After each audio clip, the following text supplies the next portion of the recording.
Hi, everyone. Just to let you know, we'll start the presentation in about 1 minute. Thank you so much for joining us.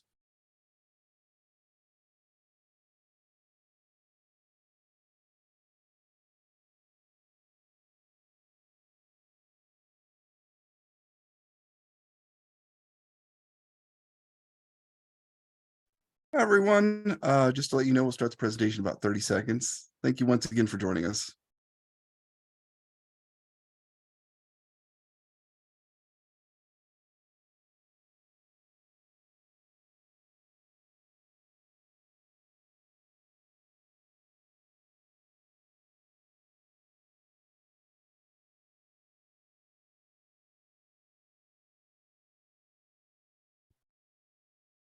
Hello, everyone, and welcome to today's Safety and Health Magazine webcast, From Good to Great, How Visual AI Turns You into a Safety Superstar, sponsored by SparkCognition. This is Alan Ferguson, Associate Editor at Safety and Health and co-host of the On the Safe Side podcast. Thank you so much for joining us, and before we get started, there are a few housekeeping items. As a disclaimer, the views of today's speakers are their own and do not necessarily reflect those of the National Safety Council or Safety and Health Magazine. Any mission of a commercial enterprise, product, or publication does not mean the council of the magazine endorses those items. Just to let you know, we will not conduct a live Q&A during this webinar, but the good news is any questions you have will be forwarded to today's sponsor, so please feel free to use the Q&A button at the bottom of your screen. Also, after this presentation, you'll be asked to complete a brief evaluation survey, and I'll tell you more about that a little bit later. Just to let you know, this webcast will be archived, so you can access it after today's live event. To view this webcast and all of our past webcasts, please visit safetyandhealthmagazine.com/events, or you may also receive a link in our post-event email. With that, let's introduce our speakers. With us today are Jody Sass and Jaydev Amrute. Jody is an accomplished leader and advisor to companies looking to find innovative software solutions for the most complex business problems. Throughout her 20-plus year career in the technology industry, she's developed a passion for helping companies unlock growth, optimize performance, and realize return on their technological investments. In her current role, she drives outcomes for clients with challenges related to safety, security, productivity, quality, and situational awareness. Before joining SparkCognition, Jaydev led multiple product development initiatives in the industrial Internet of Things, data analytics, and embedded systems at National Instruments and Microsoft. He earned his master's in electrical and computer engineering from Georgia Tech and is passionate about making technology approachable through human-centered design and social psychology. Again, we thank you all for tuning in this presentation. We'll go ahead and get started. Hello and welcome. My name is Jaydev Amrute. I'm the Director of Product Management for Visual AI here at SparkCognition. And my name is Jody Sass, and I'm the Managing Director of Visual AI Solutions. We're excited to have you and take you on this journey with us today to explore how AI can be leveraged to turn you into a safety superstar. Now, I'm sure as an HSE professional, I think we'd all agree that we anticipate our workers to come into their sites, their places of business, and ultimately return home to their loved ones at the end of the day without incident. But for one reason or another, incidents do occur.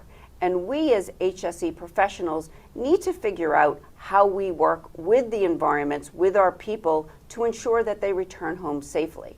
And what's interesting about these incidents that do occur, they seem to be the same challenges, the same issues that repeatedly pop up regardless of the massive investments we're making in HSE. It could be things like slips, trips, and falls. It could be collisions with vehicles in our sites.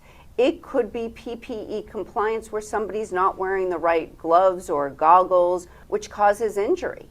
And what's interesting is LNS actually did some research on this, and what bubbled to the surface was issues with communications inside of our sites, disparate systems and lots of data that you needed to work with to get to insights, and then even undocumented, unstandardized processes that exist in their environment.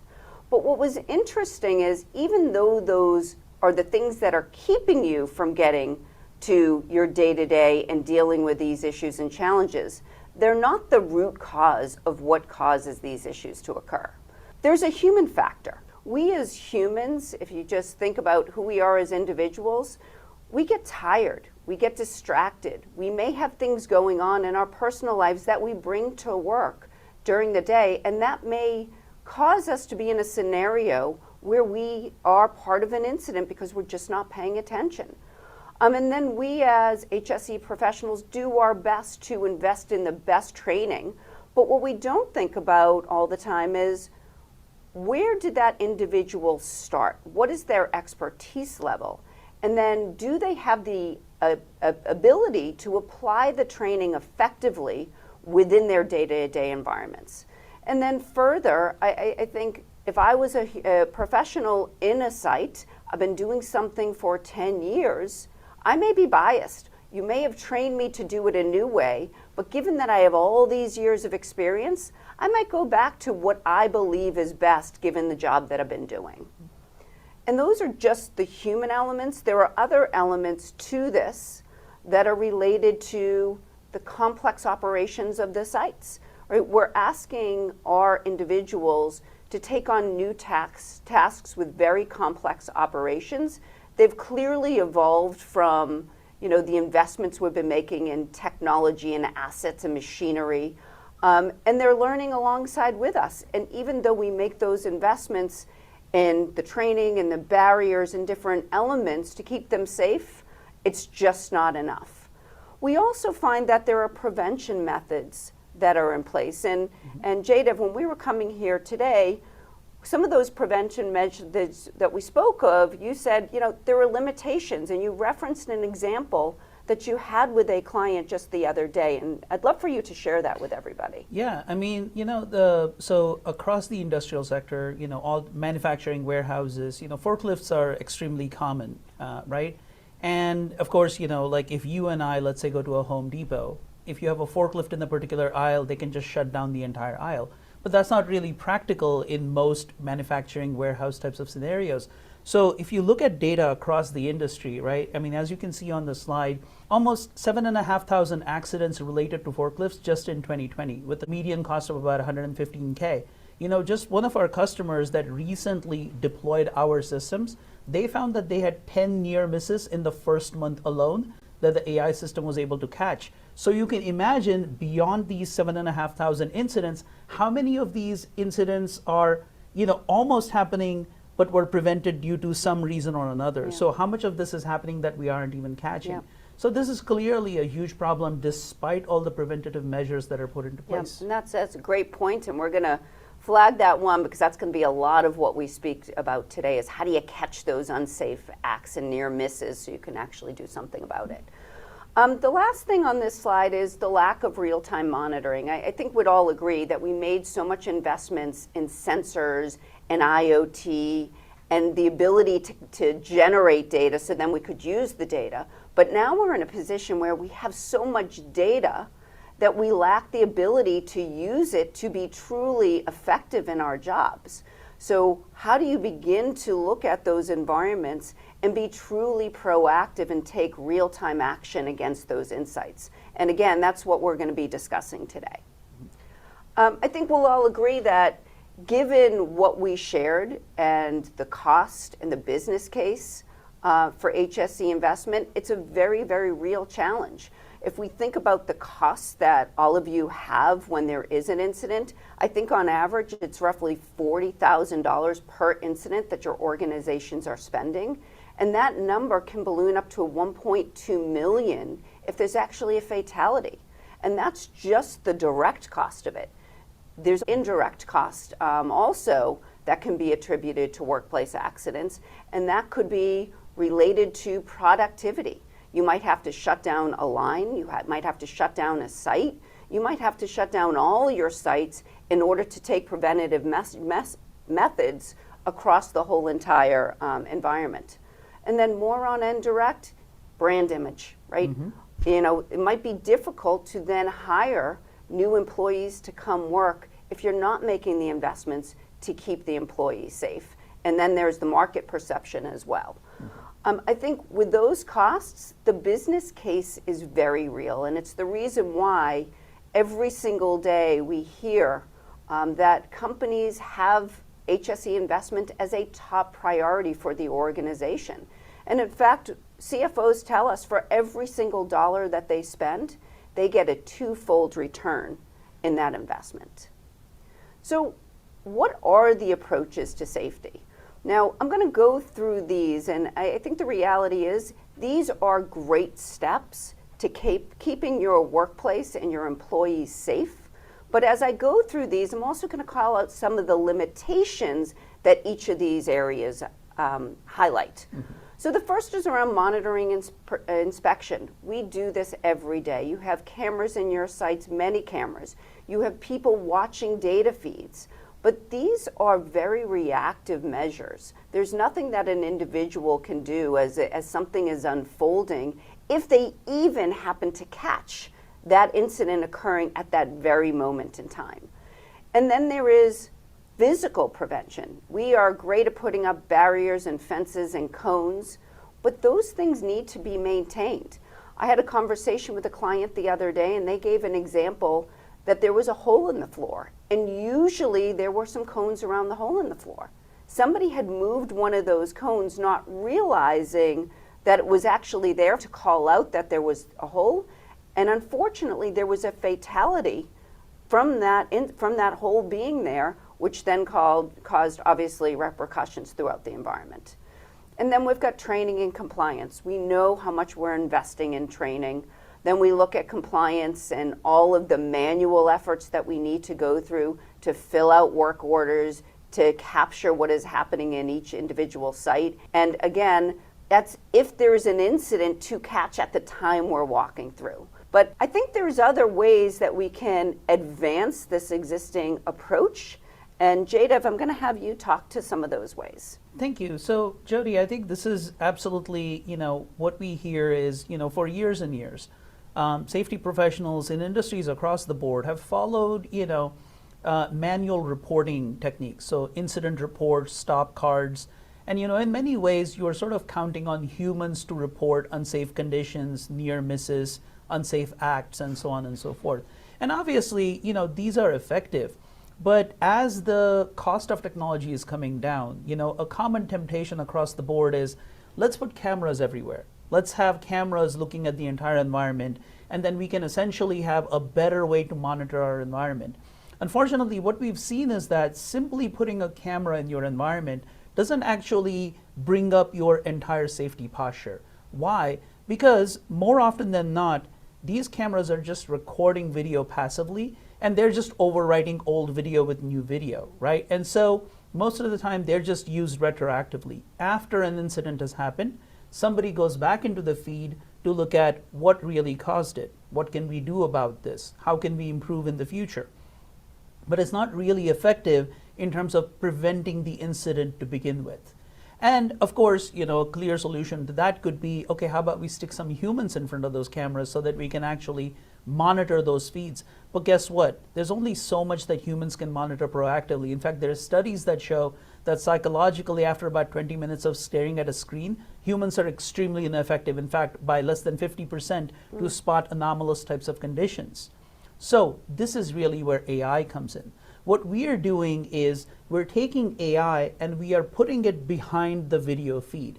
And now the AI is constantly monitoring the video feed 24/7. And not only that, the AI can actually be made to think like a human. So it's not just looking for the incident that has happened, it's looking for the leading indicators.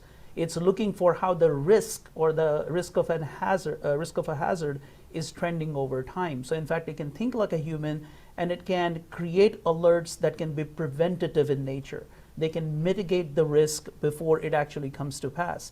And of course, then you can turn this around and create notifications, or you can effectively intervene in the situation to prevent an accident from happening. And so it creates what we think of as a virtuous cycle here. And of course, I can talk about the benefits. Of course, with cameras, you get 24/7 monitoring. You get these real-time alerts. And guess what? Not just that. Let's call it a secondary benefit is that you get automation of a lot of the paperwork and compliance processes that EHS personnel have to do, right? So automatic reporting and record keeping. But really, instead of talking about these as bullets, I really want to show our audience what some of these things look like when you actually put an artificial intelligence behind the video feed. And I'm hoping that some of these videos that we brought along today help. So this is a situation here where we are monitoring a construction site for the presence of personal protective equipment on all of the workers or all of the employees that are involved in this particular project. And now, of course, the video itself makes it really clear that the AI is smart enough to not just look for the presence of, let's say, a vest, but it can ensure that the vest is correctly worn on the human and that the hard hat is correctly worn, and that, if you, like, let's say, steel-toed boots or the correct footwear or gloves are necessary, that they are all correctly worn and in the right roles. And now, of course, this type of capability can not only be rolled onto, let's say, surveillance cameras or security cameras, but in this case, you're actually seeing a safety supervisor doing this type of recording with their phone to ensure compliance of this personal protective equipment or PPE policy across this job site. And you can almost think of this video as being extremely useful in like a training or type of an education scenario where you can take this and then show it across as a way of what good compliance looks like. An interesting thing on this video, I get a lot of questions when we show these videos to show what the AI is seeing. Sometimes, our customers think, well, am I watching this all day long? Mm-hmm. The purposes of these videos is so you can appreciate what the AI sees and how they're surfacing alerts. And I think that's an important thing to denote, because a lot of times we get questions related to, well, are my folks watching all these bounding boxes and pictures? No, precisely right, 100%. And I'll almost reiterate that, right? These videos that we're showing you today are almost for our benefit to see what the AI sees and thinks. In reality, the safety teams on site are never having to look at videos like this, and that itself is the benefit of this type of system. The AI is doing all of this monitoring and detection for you, and you are only getting meaningful alerts and nudges when necessary, right? So thank you for making that point. Really appreciate it.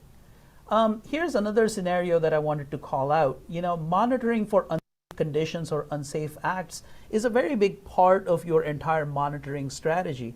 And oftentimes what happens here is that in many industries where, let's say, you don't have a large amount of humans in a facility, oftentimes unsafe conditions will develop, but there won't be anybody to spot them.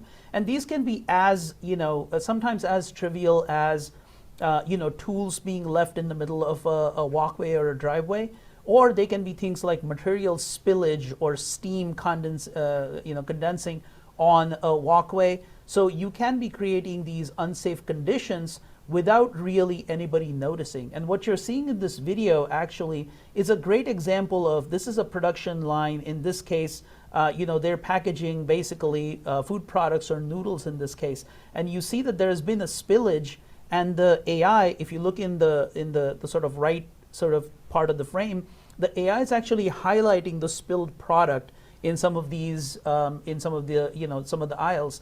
Now, what you're also seeing there is the AI is also then detecting that there is a person who's actively cleaning up the scene.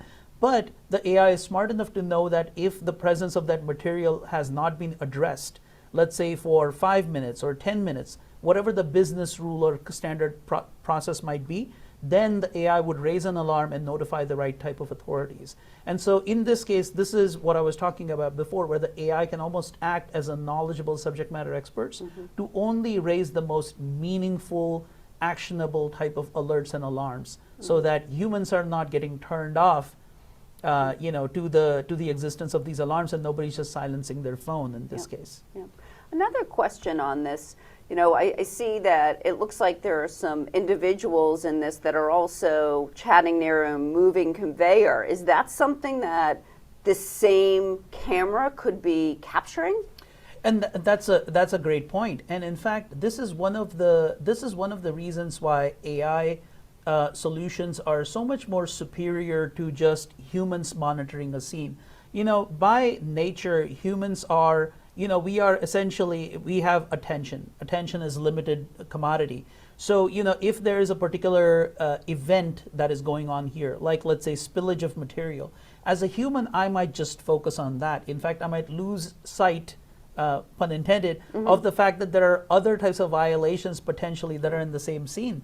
But the AI doesn't do that. So in fact, on the same video feed, you can have the AI looking for 20, 30, 40 types of use cases or scenarios, and they can all be monitored in real time, all in parallel, without the AI really losing track of any one of those things individually. So you're right. If, let's say, the behavior of these workers is inappropriate in that they're putting their hands into moving machinery, which is, let's say, protected by a life-saving rule, or there's a standard operating procedure that governs that should not be the case, then the AI can create simultaneous warnings about those situations. Or as you can see in the bottom corner there, that there's obstacles in what should actually be a path for transport vehicles to come in and out. And so the AI is monitoring all of these conditions, all in parallel, all at the same time. Great. We talked a little bit about forklifts before, and I wanted to bring this example because personally, I actually love this. I gave you the Home Depot example before, right? All of us are familiar with going into hardware stores, and this where, if they have a forklift in a particular aisle, they just close the aisle off, right? Nobody's really going into that aisle. Now, of course, if you're operating a warehouse or a production floor, that's not really a choice. And guess what? Forklifts, hand-operated trucks, battery-operated trucks, these are so commonplace in most industrial environments that people often just get complacent in terms of how they behave around these things. And of course, we could say that for the most part, that is okay.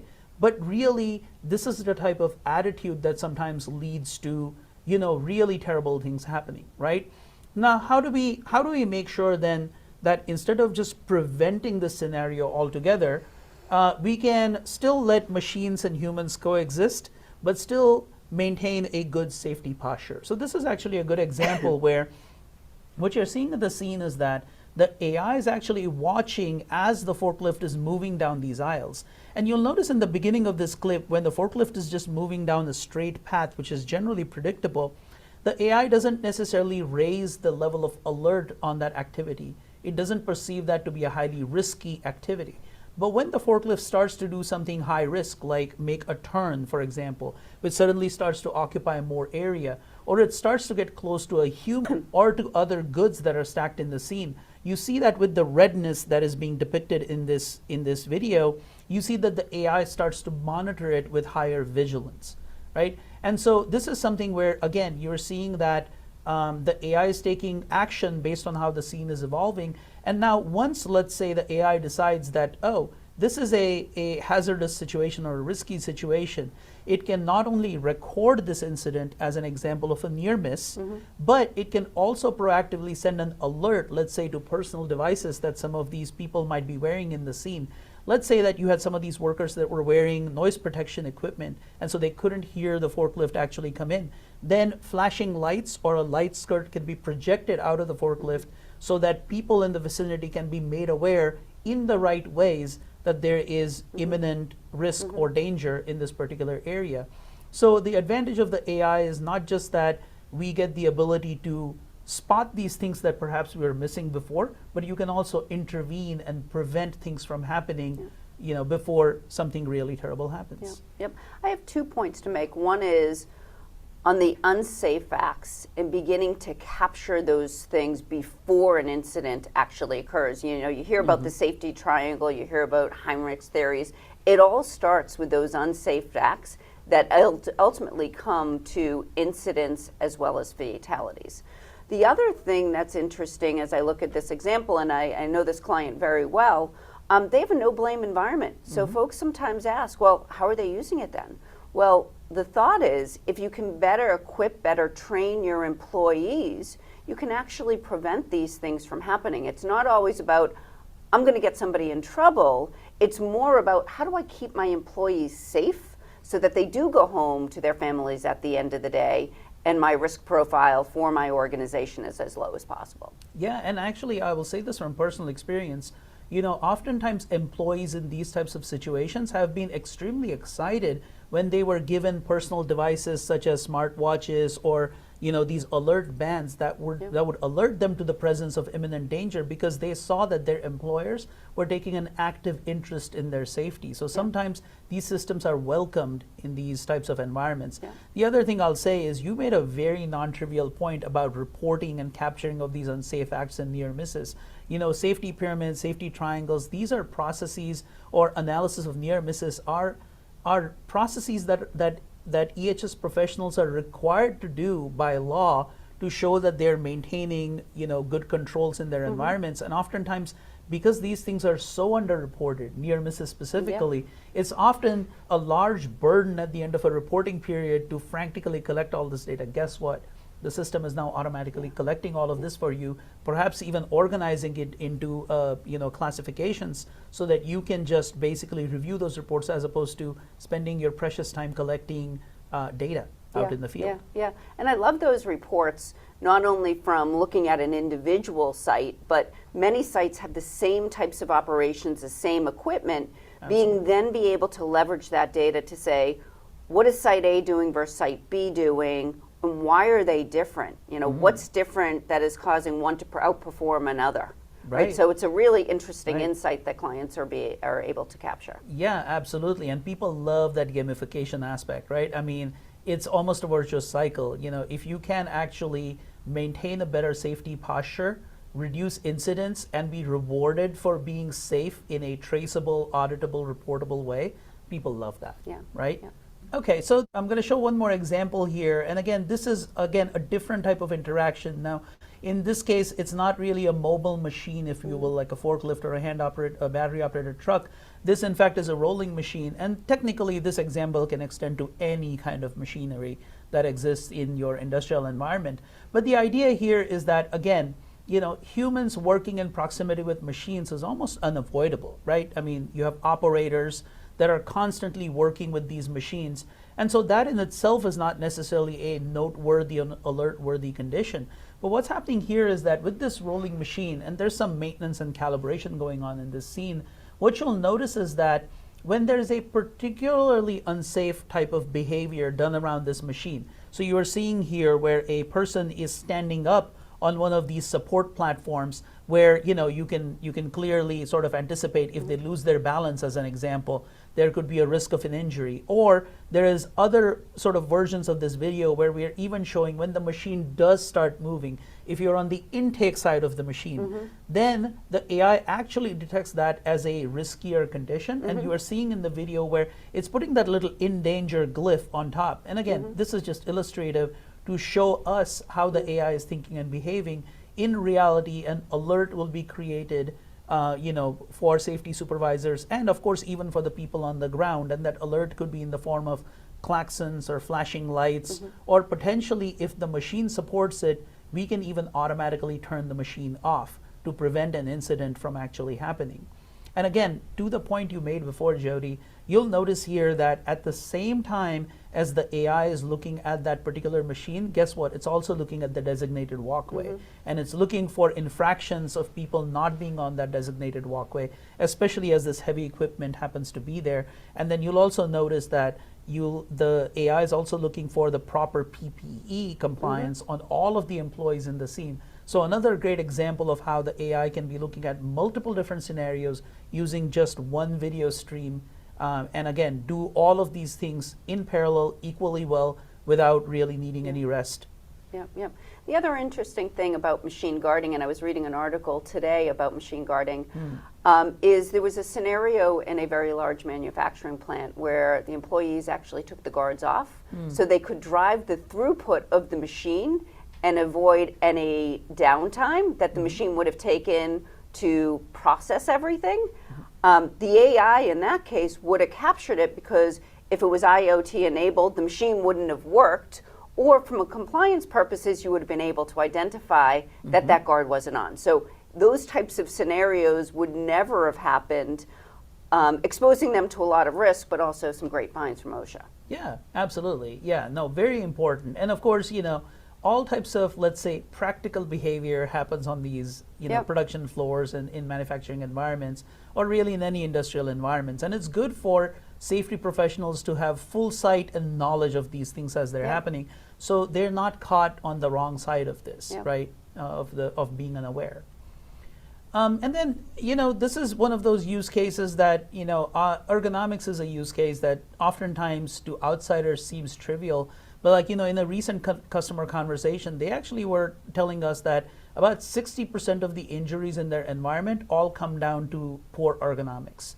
And so, I wanted to call this out because there's all kinds of standard operating procedures and life-saving rules around proper lifting and proper climbing of stairs, proper behavior in terms of working at heights or under suspended loads. And a lot of these types of scenarios, the real-time observations are just hard because, most of the times these environments are relatively safe. So in the case of ergonomics, for example, in a small amount of cases, if you're lifting something extremely heavy, yes, you're right, a sprained back or a fracture can, be an incident that gets recorded. But more often than not, a lot of these things are going to lead to just long-term injuries, right? Where the root cause is not as obvious. But what you're seeing here is that the AI is actually doing musculoskeletal analysis, right? Or we call this posture estimation. And it's doing that so that we can look for proper, lifting form, proper climbing form. And again, so these are the type of, analyses that you can do with AI that would otherwise just be hard to do even with a human operator, right? I mean, how many people would be you would need an extremely experienced safety professional and a highly conscientious workforce to point out, these types of violations, really, if you will. Through these examples, I hope it's coming out how AI can actually do the constant monitoring, but also think almost like a human in terms of what to watch out for to create meaningful, alerts and nudges to people to just be a little bit safer, a little bit more aware, a little bit more conscious in terms of their work environment, to the point that you made really at the beginning, which is that oftentimes we are in our heads, right? We're trying to do the best job we can, but we have the stresses and strains of real life, and the AI can just be there as a good friend that helps you be just that much more safer in these types of scenarios. So hopefully the videos were able to create a little bit of an impression of what this AI really does. But of course, almost everybody on this webinar is probably thinking, how do you make this actionable for me, right? So, do you want to take a couple of these, just most commonly asked questions, and let's knock them out? Yeah, all right. Great. So Jaydev, one of the questions that I get from every single client is about privacy. One related to people don't want to be identified, the other related to where's my data going. Can you help the audience understand those two dimensions of privacy and security? Yeah, absolutely. And so, I'll talk about it in of course, those two terms. And, there's also a little bit of a cultural thing that, we can talk about. So I'll maybe talk about the cultural thing first, right? One of the first things is, there's the obvious concern, right? You introduce these types of cameras and these AI systems into your manufacturing or production or industrial environments. And the first question is going to be, oh my God, is this like Big Brother watching us, right? And that's a natural fear. I'm human, you're human, we have the same types of concerns. But like I said, oftentimes when these things are used positively, as in, a lot of our customers have no blame HSE cultures. So the idea is that the focus is on these unsafe acts, not the actor, right? We all recognize that we're all humans. We naturally have, these sort of long-lived habits that creep in. And so oftentimes the organizations that have these no blame HSE cultures are actually see these systems as a value add to their lives because they see that they're actively ensuring safety. And of course, like I said, a lot of the workers that we work with are extremely excited to get brand new smart technology that's going to keep them safe. But I will answer the two questions that you specifically asked. So number one, the AI that we actually implement, this AI that you saw in action that is actually working to ensure the safety, that actually runs in all of our customers' enterprises. So really right in that factory, right in that warehouse, right in that production environment, right? Which means that all of the data that is coming from the cameras goes straight into that AI, but the AI actually retains none of that video. It acts on the live stream and then dumps that stream as soon as it is done with whatever inference or whatever analysis it needs to do. That's number one, right? So no data actually leaves our customer's enterprise without their explicit say-so. And that is how these systems ought to be designed. The second thing then is privacy. The obvious answer is because the AI can track humans, it can track faces, it can also actively obfuscate those things on site, right? So we track faces, we can track badges, we can track human movement, but when I say we, the software is doing this in our customers' enterprises. All that data is obfuscated, like you see on the slide here. The faces are blurred, ID badges are blurred, name tags are blurred, even names of factories or units or areas in the factory can be blurred, so that all personally identifiable information can be captured, obfuscated right there on site for each of our customers. And then only the alert-worthy conditions or unsafe acts can be shared with the rest of the organization for the purposes of training, for the purposes of awareness, for the purposes of reporting, right? And so this is a very important issue. And of course, I think that our listeners here would be well advised to ask this question of any vendor that they confront, because this is, front and center in any conversation about AI these days. Yep. All right, so, I actually talked a little bit about this, big brother thing. The second sort of, obviously that is a concern with all AI, but then the second thing that I hear, and of course, I think a lot of people are somewhat joking, it's a knee-jerk reaction, but oh my God, is this AI coming for my job, right? And of course, that has to be a concern with a lot of the folks that are listening today. And what do we say about that? Yeah, it's a great question, and one, again, that we get all the time. And I think as you heard Jadav explaining the role of AI, maybe not as vocally, right? The AI is there to augment the work of the individual, of you, the HSA manager, to allow you to be more effective in your day-to-day. There is no place for it to replace your job. It helps you do it, right? So if you look at this slide here, it talks about automating a reporting system. So giving you those alerts for you to proactively take action on, so that you can then prevent those unsafe acts from occurring, right? That was the next one, the unsafe acts. The analyzing of trends, so what is going on in my site? How long has it been occurring? I've now implemented AI.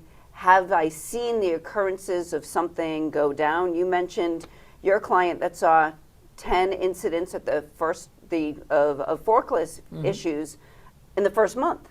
You look at that the second month, that went down quite a bit. Absolutely. Because they were able to address the root causes of those issues.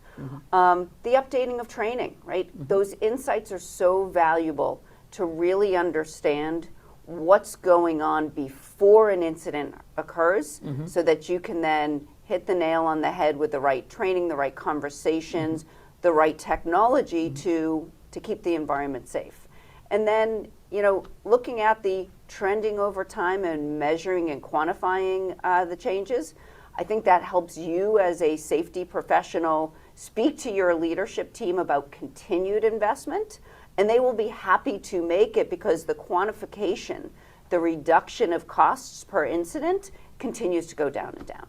Absolutely. And, this is extremely important. Now, of course, as an AI practitioner, we have worked with our customers to ensure that the systems that we're building are a great force multiplier out in the field, right? Yeah. We want to augment the best of human judgment and the best of human intelligence out in the field. And what that really means is the goal is not so much for the AI to replace the human, but to enable the human to really focus on high value decisions. Yes. That's how we think about it, right? So anything that is, tedious, anything that is dirty, anything that is dangerous, you let the AI do. And then the human can focus on high value decisions. And this is actually very operative for a lot of the professionals that I work with. Yeah. I recently remember the example of working with one of our customers in oil and gas. And they have a facility that processes literally millions of barrels of oil per month. And guess what? They have, perhaps 2 or 3 safety supervisors for that entire plant. And then for each, let's say, unit in the plant, they have a small safety team that is composed of a couple of different employees, a couple from HR. So, all of the EHS professionals that we're talking to today, I believe they're all acutely aware of the fact that even though safety is such a large responsibility, it's a collective responsibility. And the amount of people that they have that can just do things like data analysis, that can just, look for incidents, source near misses and unsafe conditions. That is limited. Again, you just have to catch them. Exactly. Yep. And so if you can let AI do some of that tedious job of collecting these observations, and then the humans can be focused on analyzing and deciding what to do about it. How do you change your safety posture? How do you improve over time? Those are obviously the best places for human intelligence to be dedicated to. Yeah. So this is another one. How long does it take? How do we deploy this technology in a client's environment? This is one that I get, as I sort of represent the engineering and the product side, this is one that I get all the time. And really, I think, there's a couple of ways to think about it. But broadly, most of our customers, when we look at implementing this AI, they actually already have cameras, right? And guess why? Because security. Right? So a lot of the facilities that we are deploying this type of AI to already have the cameras in place, but they were perhaps only being used for security. They were perhaps being passively monitored. And so nobody really was looking at the video feeds. A lot of times they didn't even know which cameras they had access to and which cameras they did not. And so a lot of times the cameras are already there. And our system actually works with those existing cameras just fine, right? So really, we're not starting by installing brand new cameras, rather just leveraging the cameras that they already have in their environment. And guess what? These cameras can be, 20-year-old CCTV cameras that have coaxial cables going to a DVR box, and we can work with those as well, right? So important question that we get all the time. But really, where the process of deploying this AI starts is basically deciding what scenarios do we typically want to look for. This starts with a conversation. Identifying whether we have the right cameras for it is the second type of conversation. We actually have a lot of these scenarios that we showed you.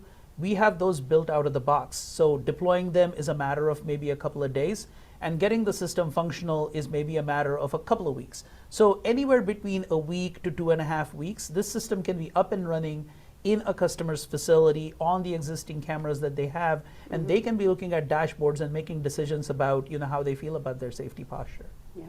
Whenever customers look at some of these AI, these videos that I showed you, right, you can see the brain cells sort of starting to fire in terms of, oh, but I have this, special scenario that I am thinking about, like, can this AI do that, right? So we get this common thing about, the videos you show me are great, but what about my special scenario that I want to monitor? And how do we typically? I think given that we have deployed for over in 17 different countries, we're managing over 130,000 cameras across the globe. We've pretty much seen the majority of use cases. In actuality, we have 125 pre-built use cases that come out of the box. That gives you, as a customer, an incredible speed to market. To your last slide, how do I get up and running very quickly? Well, we leverage your existing camera infrastructure. We'll deploy a server or an edge device with the software running on it in the environment. And then it's about leveraging these use cases. And there might be a little bit of tuning, but there's not much. It allows you to get up in that few-week period where you can begin to show value to the organization. Again, I'll go back to your forklift example. Just like that client, those results were evident right after they had deployed that they have 30 days and they captured those right from the beginning. The other thing on this slide is I want to just double click on what you said in the last slide, which was related to leveraging the existing infrastructure. I think that is so critical. There are many options in the marketplace when you begin to look at this, and we allow you to leverage that existing investment. You don't need to swap out those cameras. Leverage what you got, and let's just get started so you can begin to start surfacing these insights and take action. Yeah, and I'll actually, there's a, we have these categories up here, and actually these are super important to mention. So as we have EHS professionals today in this webinar, I will say that I work a lot, for example, with oil and gas companies. So this example might have limited mileage for some of the people here. But most industrial environments will have a pretty standard set of life-saving rules or golden rules for safety. And these are often 12 to 15 just common sense rules for how to work at heights, how to do hot work, how to behave in the line of fire, how to work under suspended Lockout, loads, tagout lockout, procedures, tagout procedures, working in confined spaces, etc. Out of the box, we have coverage for all of these life-saving rules typically, right? And not just that, we also have coverage for the most common types of near misses and unsafe conditions as well. So we can also capture some of those. But beyond that, we also have coverage for most common security scenarios, most common productivity scenarios, right? So if you are, let's say, an EHS professional who has to, obviously this system appeals to you, but really you have to make a business case to your organization and to your VPs and to your superiors in terms of why we should do this. The benefits of the system are not just in the safety space, but also in the security space, also in the productivity space. You can get operational analytics in things like warehouses, in places like manufacturing environments, in places like mining and extractive industries. And so the benefits of this type of system are not just to the one safety team, but many different teams. And oftentimes that is a great way of justifying the ROI or return on investment for a system such as this. Yes, I love that it's really a platform approach, that every part of the organization isn't choosing a distinct and separate solution that then your IT team needs to pull together and cobble together something so that you can provide insights from all of them. It's a holistic view across all of these different dimensions. Yeah. So great. I think we've covered a lot of the most sort of commonly asked questions here. Maybe we should see if we have any questions from the audience. What is great about the Visual AI solution set is the skills are not deep technical skills that are needed. This was built for the HSE professional so that they can go in, define their use case and the camera that it's being deployed on, and then literally it's a drag and drop. We call it a low code, no code environment. So an HSE professional can be very proficient and continuing to roll out new cameras, new use cases in their environment. And to your point, Jaydev, in very, very little time. At the beginning, we'll probably do it with you to ensure that you're up and running and you're comfortable, but after that, you don't always need to call us in to do it. Yeah, no, that is precisely right. I mean, all of us practitioners of AI, if you will, a big piece of the thinking that goes into this is who is using this technology, right? I mean, if all of AI is really math, and if we expose it as math and code and technology to people, they're less likely to actually adopt it in their day-to-day lives. And so a lot of thinking goes into who's consuming this information, what do they do on a day-to-day basis, how annoying could this be to them, how obstructive could this be to their day-to-day activities. And so everything has been designed with that in mind. So if you have employees that can handle Microsoft Word and Excel, then they can do this just fine. They're simply looking at dashboards, they're consuming alerts on all of their personal devices, and a handful of the EHS professionals in here might be also deciding which type of monitoring is being deployed to which camera. And of course, they can do that with drag and drop, like you said. So you're right. Deep technical skills are not necessary. There's no additional tool that you need to learn. And I also actually say this as a companion piece. Every organization that we meaningfully interact with has these IT departments and software departments and, let's say, technology groups that want to maybe insert some of their own models or their own AI or their own business logic into the system. And everything is built with APIs in mind and extensibility in mind. So if those technology groups want to get a lot of their best practices into this software, we have well understood, well published endpoints and extension points that they can use to integrate this really well with the existing systems that are used on the ground. So, we do take care of that audience and that care about that a high-level stakeholder might have. Great. At a high level, think about the system, we have cameras. So obviously availability of cameras, access to those cameras, placement of those cameras is just one big sort of area. The second one typically comes in the way of maybe hardware on which this AI actually runs. And then the third is all of the people that have to use this system, right? So do you want to say a little bit about the cameras and making those available? Sure. So I think what's nice about the system and making the cameras available is we can leverage any of the existing cameras. It also creates a nice bridge to those technology teams that own the cameras that might be apprehensive about saying, yes, you can use my cameras for this purpose.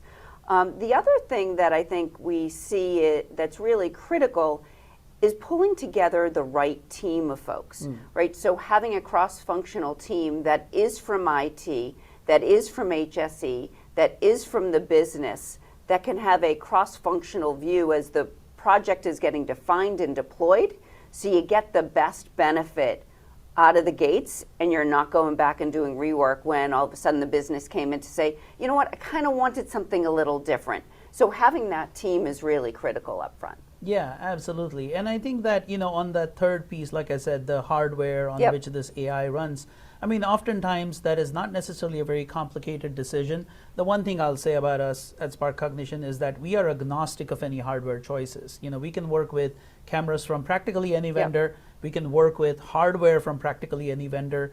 So our customers' IT typically takes a pretty active role in acquiring that hardware, setting that up. We don't technically block any of these processes. We can only speed them up by making good recommendations. And then, of course, basically, and I have a lot of sympathy for this point of view, nobody's IT wants to put a black box in their environment. Right? So we have a well-established, sort of well-published standard in terms of it needs to be a box running Linux that has to have, this type of processing capability. And then our customers' IT can acquire that from practically anywhere. The vendor of choice. Or we can help them connect to a vendor that will readily supply one of those pieces of hardware. And that can sit in either a fully air-conditioned, climate-controlled, data center, or it can sit out in the field, at a remote network center. And of course, this can be anywhere from like a small box that can sit on somebody's desk to a server rack, or a blade server that can go into somebody's data center. So there's a lot of variety. We don't necessarily dictate those things, but these are obviously great conversations to have up front as we're thinking about deploying these systems. So the answer is yes, you can definitely move the system around. And the moving of the system isn't moving necessarily of a physical system. We're just grabbing a data stream from the cameras and guiding the AI to say, this is what I want you to look for in that data stream on that camera. So it is very simplistic to say, I've solved some issues here, now I have some different use cases, different scenarios that I want to explore in other areas. Most of the time what we see is clients don't have the mobility piece in their mind, because once they've implemented it, they want it to stay there. It really becomes, how do I now expand to other cameras in my environment, and how quickly and how easily can I do that? Yeah, that is a great point. And I think to that point about, we made this point about the low code, no code system, but it's really a configuration that is available to all of our clients, and of course they can decide who gets to access it within their company, but they themselves can pick and choose what type of scenarios or use cases, as we call them, or which AIs are deployed to which cameras. And so it's really easy. But I mean, again, if mobility in this question was intended to actually ask about physically moving, then of course, I mean, these cameras, if they're actually mobile, can be moved from place to place. So like, I have oftentimes come across this scenario in things like mining or construction, where you perhaps have a scaffolding that you want to monitor for safety, and a camera that is being employed there to look for personal protective equipment, maybe like harnesses, right? That camera can be moved once that construction job is done, and it can do the exact same job on some other site. Or a lot of our customers on, let's say, offshore oil and gas platforms, they will use these cameras on booms to monitor for red zones or exclusion zones. This is basically area around active machinery. And of course, that can be moved around, and it can do the same logic in other places. And I think with those examples that you're giving, I think that almost leads to the next question that we usually get, which is related to, can these be outdoors, right? Because you mentioned, your oil rigs and all of these different construction sites. These are outdoors, and the mobility piece, how does that interface with, say, something that might be outdoors? Oh, I mean, I think the only consideration here would be selecting the right cameras. I mean, for every sort of hazardous environment that you can think of, there are appropriate cameras that have suitable IP protection, ingress protection, that can be deployed in these scenarios. In fact, a lot of our customers use basically explosion-resistant cameras, right? So these are actually deployed in highly hazardous environments where sometimes you don't even want people. But these cameras can be used to monitor those types of activities. And since we work with any type of camera, we can interface with all of them. So you're right, whether it be highly explosive or dangerous environments, whether they be just extremely harsh environments, like maybe, an oil and gas platform in the North Sea where humans cannot really exist outdoors for too long, or whether they just be dirty environments like in mining where you have a lot of maybe toxic materials, or like coal where you don't want humans to be. In all of those scenarios, and in practically every other outdoor scenario, you can place a camera where you can't place a human, and then because of that you can have AI running in these scenarios where humans shouldn't often live for too long of a period.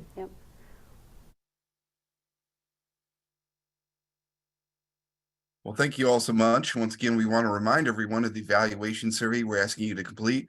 The survey will open in a different screen after this webinar. Your input is important because it does help us improve our future webcast.